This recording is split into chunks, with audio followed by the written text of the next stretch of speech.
Ito nga pala ang trabaho ko, isang foodpanda delivery rider. Halos araw-araw mo ang biyahe. Araw-araw pumapadyap. Kahit muulan, maaraw, mabagyo, bumabiyahe ako.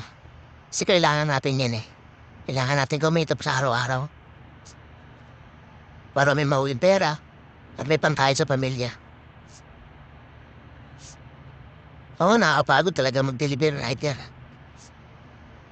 Lalo na ako, nakabek lang ako. Pero tiyagaan na lang. Kasi halos 2 years naman na ang foodpanda. At 2 years na rin ang pumapadyak. Kaya tis-tis muna tayo ngayon para sa ating mga pangarap.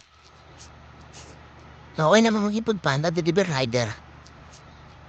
Dahil hindi yung mga customer na nagtitip, nagbibigay ng malaki, minsan talaga wala. At yung napakalayo na, at alam nila umuulan na, ganun talaga. Tiyambaan na lang sa mga customer. Kaya minsan nakakatakot din talaga. Sa kalsada kami.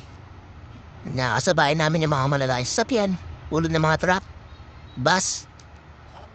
Halos minsan nagigit-git na kami. Kami na nang umiiwas, syempre, dahil nakabait ka ho.